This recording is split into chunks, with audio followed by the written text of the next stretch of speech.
Greetings, ladies and gentlemen, and welcome to this latest edition of Tales from Outer Space, where I take stories from across the internet and read them for your entertainment.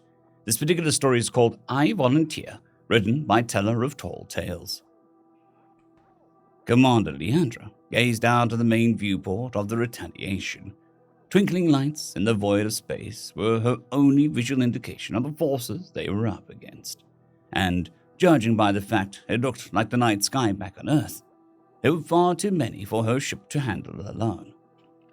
But alone they were, and if she didn't get these refugees home, she could hardly call herself a commander. Her sensor technician let out a long, deep sigh. "They're between us and the slipgate, Commander. What are your orders?" Leandra felt the oppressive silence fall like a gavel of a judge, all eyes fixed on her. Her eyes wandered up to the genuine wood sign, hung from the ceiling by 2 lengths of paracord. The oath engraved upon it was one she held near and dear to her heart. "By gun, by sword, or by bare claws, I give my life so others may live. I'll go unmourned and forgotten in their stead, for this is my purpose, and thus." She hadn't realized she'd been reading it out loud until the bridge crew burst out in unison, "I volunteer."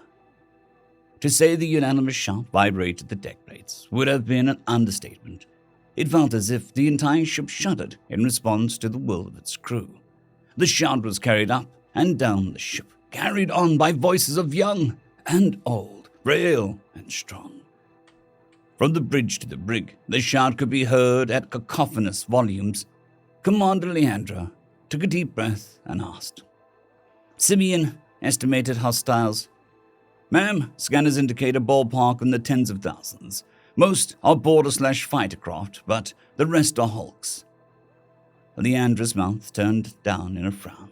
Hulks, a colloquial term for any ship larger than an orbital station and capable of hyperliminal travel. Nodding sharply, Commander Leandra glanced to Hilda, who was manning the point defense systems, then at Renan, who stood guard by the door. Her eyes fell on each and every one of the flushed and pale faces that surrounded her. She knew her men were scared. Death scared even her. But she was a volunteer, and she had a job to do. "Laura, compress the shield around the refugee quarters, turn it to max power, and polarize it. Reroute power from engines 5 and 7 if you have to. Carter, I want all weapon systems operating at 75% power or more. Reroute power from the hydroponics bay and cafeteria. Hilda," Leandra's wife looked up with a sharp, focused look, "I'm giving you full authority over all point defense systems. If anything comes within 100 kilometers of the ship, I want it turned to space dust." Hilda nodded and jacked a port into the base of her skull, syncing with the ship's systems. Spare monitors extended from her battle station. Leandra then looked at her throttle man and gave the order, "Full steam ahead, put us right in the middle of them." Leandra slowly clasped her hands behind her back. Waist-length, crimson red hair pressed against her back as she peered out from beneath the brim of her tricorn hat. Then she slowly hit the comms button as the ship began to accelerate forwards. "This is Commander Leandra. Man your battle stations and strap in. We either win or we die trying. Nos prolapses, pugibimus et pro vivis morimor."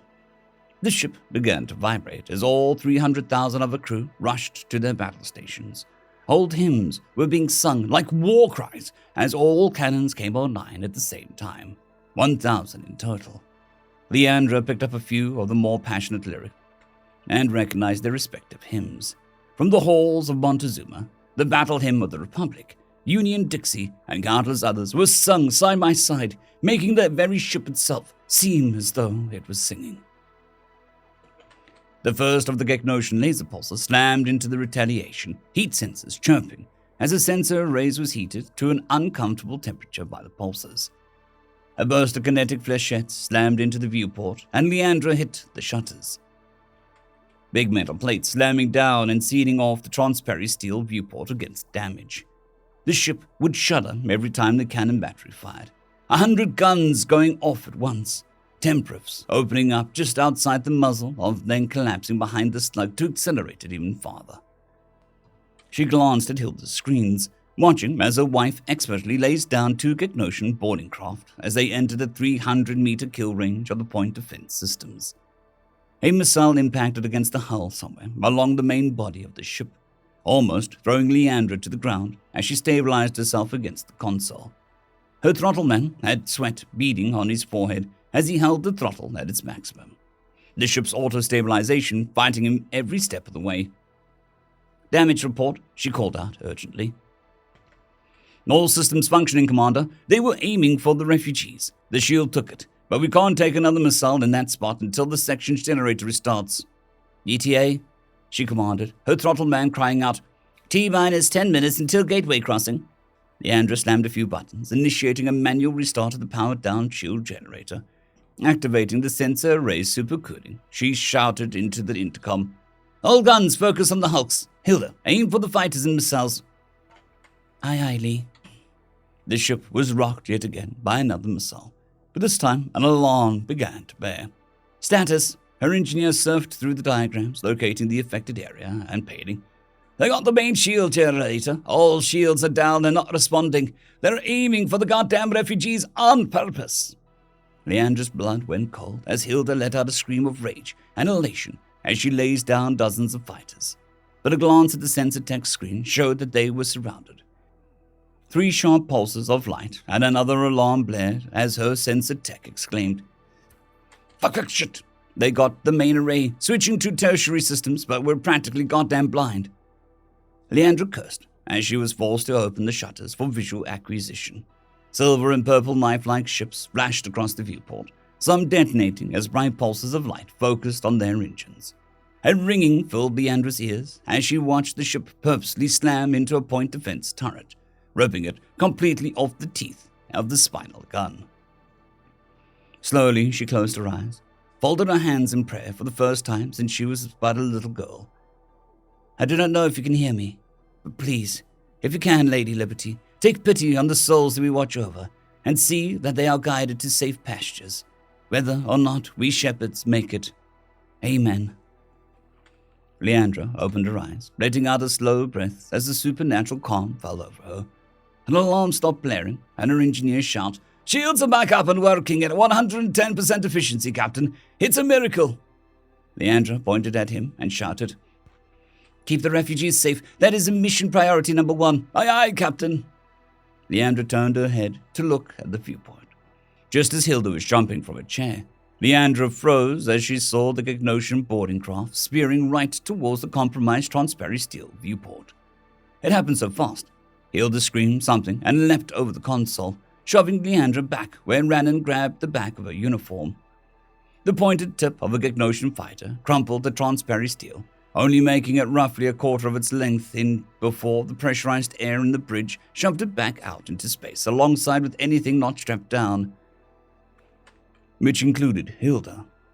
The last thing Leandra saw of her beloved was the tears in her eyes, boiling in the vacuum of space as she smiled softly, mouthing, "I volunteer." And then the shutters slammed down, sealing the bridge from any further suicide attacks. Alarms blared, but to Leandra, they were all silent, her heart having been ripped out from a broken viewport. "Mom! Mom! Mom, please!" She looked up into Rannan's grief-contorted face as he shook her shoulders. Something inside of her slowly withered away as she forced herself to stand. Despite the chaos around her, a cool calm settled over her being as she listened to the shouted reports. Batteries 10 through 18 have been disabled. Hull rupture, compartment Z80. Repressurizing and seating. Her hands danced across the console before she slowly removed a key tied at a string around her neck.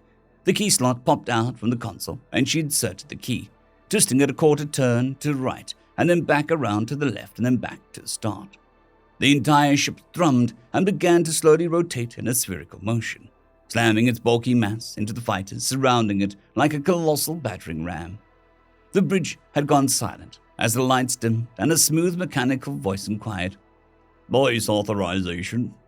Leandra's voice was colder than liquid oxygen as she stated, "Icarus Protocol, engage." "Icarus Protocol engaging. Stand by for total non-essential system shutdown." The ship's lights went out as a deep hum could be heard from below their feet. She didn't need to see it to know what that roar meant. Not 20 kilometers from her position, magnetically stabilized by the teeth in the spinal gun, a small white star had formed in front of and behind the retaliation, the twin stars devouring and slagging every ship that dared come too close to the ship. Began slowly advancing on the largest targets. The hulks. The Icarus star generator thrummed loudly each time it came into contact with metal.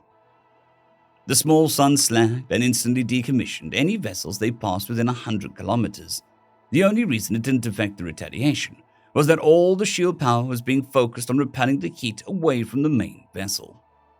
For 12 minutes they spun around the battlefield, demolishing everything in their path, and when no hostiles remained, the system auto-powered down, reabsorbing the energy used to create the stars as the lights flickered back on. She waited, letting her sensor tech double and triple check his readings before relievedly calling all clear. Leandra slowly nodded and walked out of the bridge, intending to make it to her room, but the pain in her chest was too much, and she fell to her knees in the middle of the hallway, crying out in anguish and slamming her fist into the floor as she bawled her eyes out, hoping to fill the painful empty space in her chest with tears, and over time, eventually, something did replace the grief in her heart. A feeling of utter emptiness weighed her down as she slowly got to her feet and shuffled to her room with blotchy red-rimmed eyes, unsure if she would ever feel again. End of story. I would just like to thank the T5 supporters: Bushmaster 117, Casper Arnholtz, Draxzoon WRE, Elijah Silvercross, Gray, John Carrington, and Severin Cerberus. Thank you very much.